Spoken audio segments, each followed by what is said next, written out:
All right, so we're diving into a game with some serious playoff implications. Oh, yeah.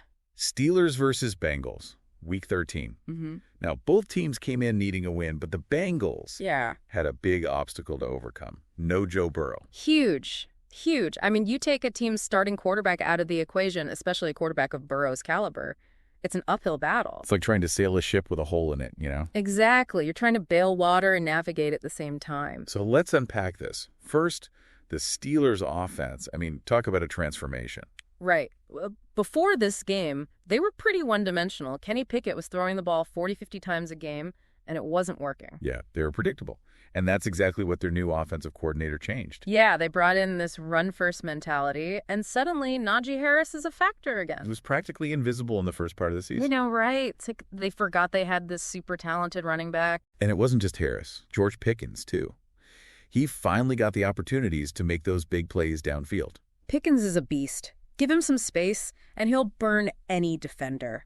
But he needs a quarterback who has time to throw. And that's where the balanced attack comes in. 100%. It keeps defenses honest. They can't just focus on rushing the passer or stacking the box against the run. Now, let's talk about the Bengals. How did they try to adapt without Burrow?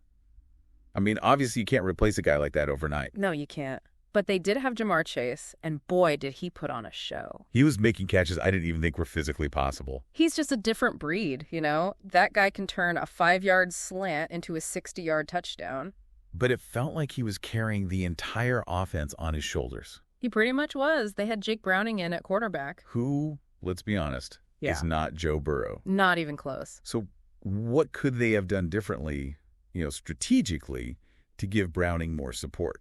Well, they definitely could have simplified the playbook. More short passes, more screens, anything to get the ball out of Browning's hands quickly and into the hands of their playmakers. Make it easier for him to manage the game. Exactly. Don't ask him to do too much. They also could have tried to control the clock more, keep their defense off the field. Because that Steelers defense, they were terrifying. Oh, man.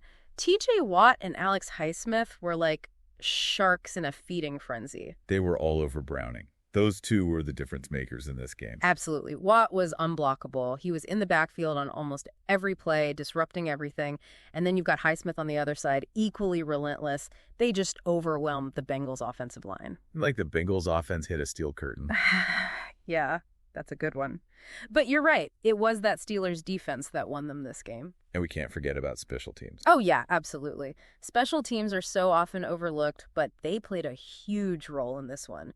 The Steelers' punter was pinning the Bengals deep in their own territory all night long. Which made it that much harder for them to even get into scoring position. Exactly. Every drive was an uphill battle for them. So the Steelers get the win, inching them closer to that playoff spot. But for the Bengals, this loss raises a big question. Yeah, can they make a run without Burrow? It's going to be tough. They need to figure out their offense, and fast. Otherwise, this could be the beginning of a pretty rough stretch for them. Absolutely. This game was really fascinating, I think. Yeah. Not just because of the outcome, but because it felt like we were watching a changing of the guard in the AFC North. You know, you're right. We saw the Steelers reinvent themselves on offense. The Bengals struggled to adapt without their leader, and that Steelers defense just dominating. I think this game says a lot about the future of this division. It does. It raises so many questions. Can the Steelers keep this momentum going with their new offensive approach? Can the Bengals find a way to stay competitive without Burrow? And how will the rest of the division respond to these shifts in power? This is just the beginning, and I can't wait to see how it all unfolds. Mine either. So much is up in the air, and that's what makes it so exciting. This is going to be a wild ride. Buckle up. That's it for this deep dive. Thanks for listening. We'll catch you next time. See you then. Today is your lucky day. Today is the day that our $3 website works for you, paying you directly to your PayPal daily. Imagine $3 ongoing continuous payments to your PayPal account. Imagine falling asleep and waking up to $300 in your PayPal account. How would this make you feel? How could this help you? What bills could you pay? What kind of fun could you have? What does that retirement look like now?